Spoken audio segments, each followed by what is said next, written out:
I am here with Adrienne Moscheo, and she's a professional organizer. And we're here today to talk about some really tough topics. And I'm so glad that you're joining me today because many of you have asked over the last several weeks if you are trapped with some stuff that maybe you want to get rid of, but you don't know how, and you don't know how to work through the emotions of why you still have it, and how to get from here to the next point in the process of dealing with it. How do you do that?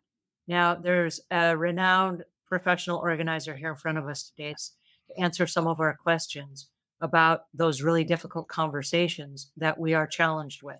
So please help me welcome Adrienne Moscheo. How are you today? Thank you so much, Angela. I'm great. I'm so honored to be here. So, is there a difference then between a traditional organizing approach and a holistic organizing approach? Great question, Angela. I think there is. I think holistic organization is much more about getting to the root of where the client and the individual is versus walking into the space and saying, I can organize this and doing it. So I think it's more human focused than the space focused. It's interesting when we talk about organization, when we talk about understanding why we do what we do. Lots of people don't even understand why. They just do things because that's the way they've always done them. There never was a moment where they stopped and they took a look from all the different angles and go, huh, I wonder why I do this way. Right. Absolutely. And I think what you said about should is really interesting. Should cloaked is could cloaked in shame. And I Mhm. love that. I've never heard that before that way. And I love that because I think a lot of people are afraid if I look at why I'm doing some of the things I'm doing, then I would find things maybe I don't want to see. Yes. And instead of looking at it as, oh my goodness, I'm afraid of what I might find about myself, what if we were to take a look at it and say, hey, wait a minute, there are some interesting discoveries here I might find that will then Mhm. forever change the way that I look at the way that I purchase things, the way that Yes. I store things, the way that I use things, the way that things are presented in my home, either for practicality or function Right. versus just looks. Like for me in my personal home, the little cool looking little bins that have the labels on them, they do not work for me. I need a Yeah. clear plastic bin that I can see through with my eyes and I can see Yes. how tall or how full it is. Yes. Because if it's empty and it's laundry, I know that it's about time for me to do clothes again, Totally, right? This yes, is visually, like, you're based able to see it. for me, it's based on practicality. And Mhm. I've decided for me, this is one of my own discoveries, that I should not ever take pictures of my closet on Pinterest because they will never be Pinterest worthy. Yeah, and I wanna speak to that, and that's where I think we live in such a society that really pushes that it has to look like Pinterest, and piles do not define me. I people ask me all the time as an organizer, "Is your home perfect, immaculate?" And you can ask anyone that knows me that it is not, and it's not a mess at all. It's very livable, but when this is what I tell clients often, if I want my goal with this company and anyone that we serve, because that's how I see this, is being able to serve people in places that are really vulnerable. They've gotten to a point where it's almost like this desperation of, I need help. And asking for help is really courageous. It's really hard to do. And if anyone that goes to my website, you'll see the whole heart and nature of it is all about being courageous, bravery, asking for help and support. Because once we finally do that, it's that first breath of being able to release and be like, oh, okay, I have someone here to help me. And so it makes such a world of difference. So piles do not define me. And I'll give a little personal background as to why.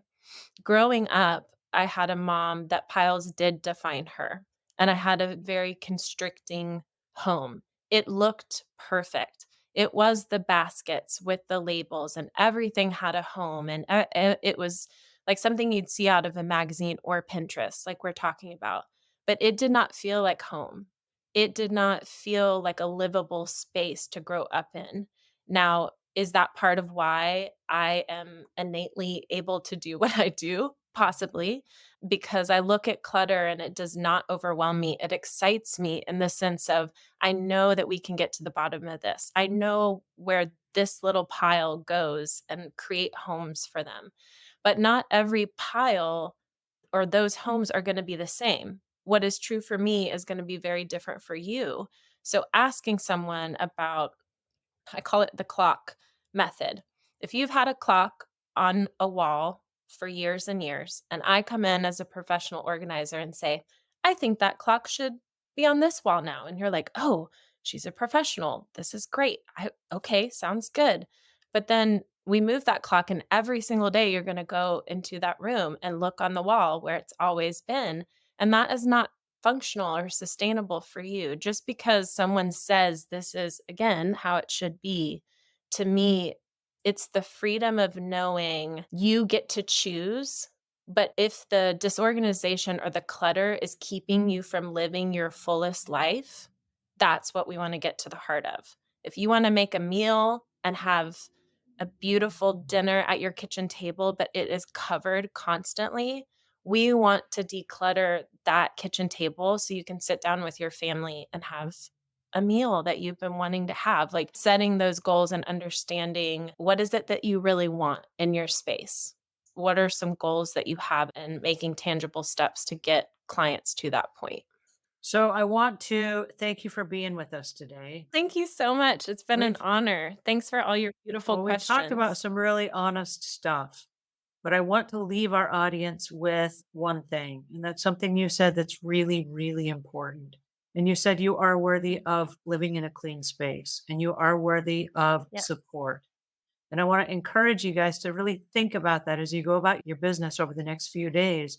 If you are worthy, what does that mean and what does that look like for you? And if that's true, and I believe it is, what does that mean for you? This was so good. I Yes. hate that our time is over. Oh, Tell our listeners good. where they can go to find you. So you can find me on Instagram at yhello.blythe. So BLYTHE. And then my website is it's www.blythe.fun, because we are having fun while organizing. Those are the two best places you can find me. And within my website, you can submit any questions that you have, any projects that you need, all the services that we provide.